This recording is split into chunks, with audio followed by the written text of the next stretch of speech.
Antonio Cromartie, Florida State.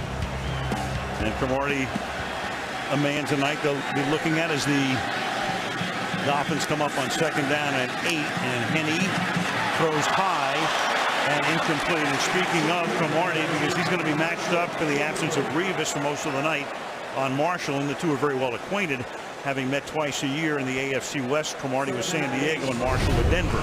And for the Dolphins, this is going to be the key matchup. Cromartie obviously filling in for Darrelle Revis, and Chad Henne just threw a terrible ball here. You got to get the ball in the hands of your playmakers early so they get comfortable, and he is one of the great run after the catch guys in the NFL. 2nd down and 4. And that pass is caught up at the 40-yard line, and that's Brandon Marshall falling it in. Marshall holds the NFL record most catches in the game. Did that against Lincoln when he was with Denver with 21.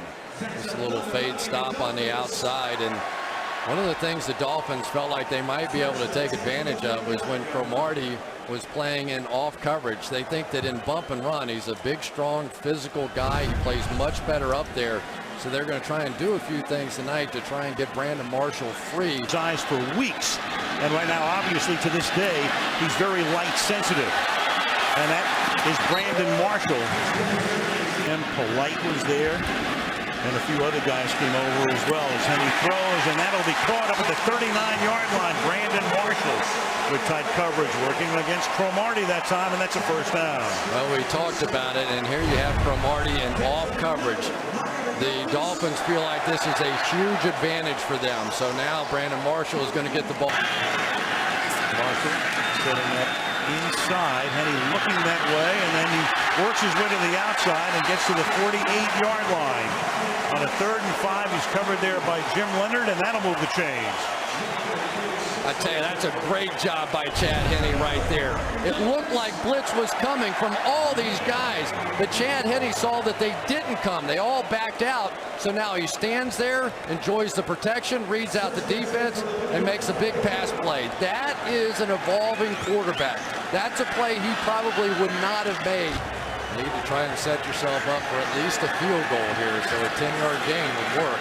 3rd and 16, and they will not get the 1st down, but they will set themselves up for a field goal as Marshall makes the catch, and they picked up about 13 of those 16. Let's go back to the ball at the 42-yard line. And Henne's going to float one to the sideline, and adjusting on it was Brandon Marshall, and he had to come back for it. Cromartie is there with the coverage. 3rd down. Well, once again, the Jets, everybody up. They're just going to show it. They have faith in Cromartie, who did such an amazing job on Randy Moss in the 2nd half last week.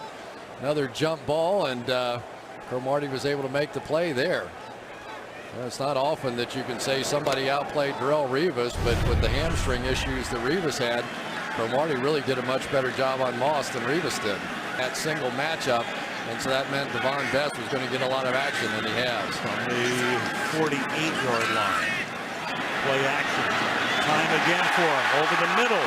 Hits Marshall to the 30-yard line. So 2 real good, clean pockets for Henne on the last 2 plays. Leonard makes the tackle. 1st down. And they wanted to get Antonio Cromartie off, so that time they go to motion to this stack formation. Now Cromartie's off of Brandon Marshall, which frees him up to get in behind the linebacker and make a big play. Chad Henne saw it all the way. Got exactly quarter. Off the fake on 3rd and inches. Over the middle, the catch is made. He's working his way to the end zone. Touchdown, Brandon Marshall.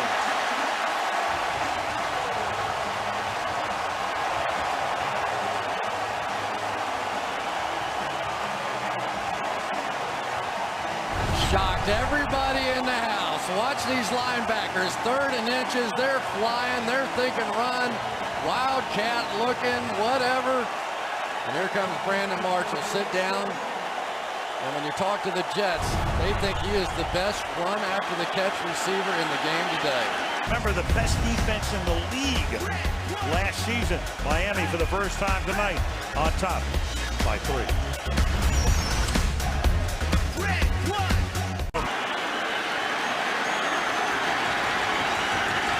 3rd and goal.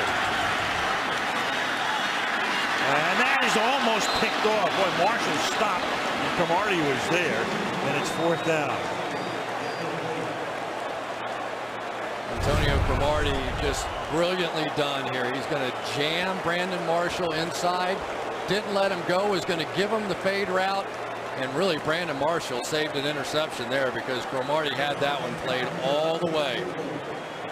Sperano with the Cowboys 2nd down and 10. And Henny lays it out there, and the catch is going to be made, but out of bounds. Until Marshall knew that he couldn't stay in and hang on to it by his body language at the end of the play. 3rd down. Well, to me, Cromartie won that battle early because he ends up forcing Brandon Marshall so far to the sideline.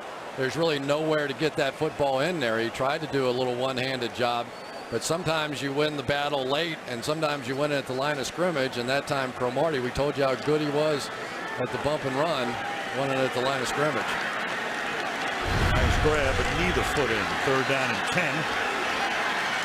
48-yard line out of the gun. Pressure up the middle on Henny. He goes deep into double coverage, and the catch is made by Marshall at the 8-yard line. Jim Leonard and Antonio Cromartie were both there, and Marshall using that 6'4" frame for a 40-yard reception. Well, Dan Henning knew that he was going to get pressure. Here it comes, so he moves the pocket. Maximum protect. They roll away. Brandon Marshall goes the other way and gets a jump ball against the safety, Jim Leonard. And that was a nicely set up move there by Brandon Marshall. That time he beat Cromartie cleanly. And nobody does it as well as this guy going up and getting the football. Now you know why they paid the big bucks. Brandon Marshall in the slot's going to get the double coverage, as he has for the most part. Cromartie just shows no attention whatsoever to Hartline on the outside and opens it up. But how about Dan Henning calling plays? This is a guy, they didn't throw very many passes at all those first 2 games and come out throwing it off your own end zone. Wildcat here, the ball is at the 24-yard line. Brown fakes the run, and the left-hander throws, and the coverage is there as the secondary stays back. Marshall is deep downfield, and the pass is incomplete. Well, they were trying to make it look like the old direct snap run.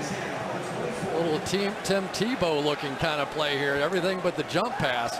Sets up in the pocket, and like a quarterback took a shot. Luckily, he has a strong enough arm to throw that one out of there. Cromartie did not bite. Won at least the first head-to-head. Henny. And that's caught by Marshall. So just talks to the importance of the game, Chris, and Rex Ryan has that math dead right. Big time pressure. And Marshall, and he can't get up and has to go to the ground, and Cromartie ends the play at the 32-yard line. And now in comes the field goal unit for a 49-yard attempt. Nice job by Losoka Polite coming across the formation here and gave Henny just enough time to get this thing off. But this was a shoelace away from a touchdown. Fine 16-yard gain. 5 coming. Henny looked right. Now goes left. Catch is made. Marshall inside the 30, inside the 20. Taken down at the 7 by Rodney Poole. Broke away from a Cromartie tackle to begin with, and it's a first down. And they're going to spot the ball at the 10-yard line. Brandon Marshall with a great catch and run, but then he gets a little help from his friend. Watch Anthony Fasano come flying down the field and just take out Eric Smith on the play. Goodness gracious. That was close. Spotted just outside the 10. They can get a first down without getting a touchdown. They still have their 2 timeouts. The ball is at the 10 and a half. And Henny's going to throw a fade to the corner of the end zone with Marshall and Cromartie all night long. Incomplete. 2nd down. Brandon Marshall saying he thought he got held on the play, but that was great coverage by Cromartie. You can see Cromartie's strategy now. He is going to take away the slant with his alignment. See how he has the inside eye? And then he's just going to play this fade.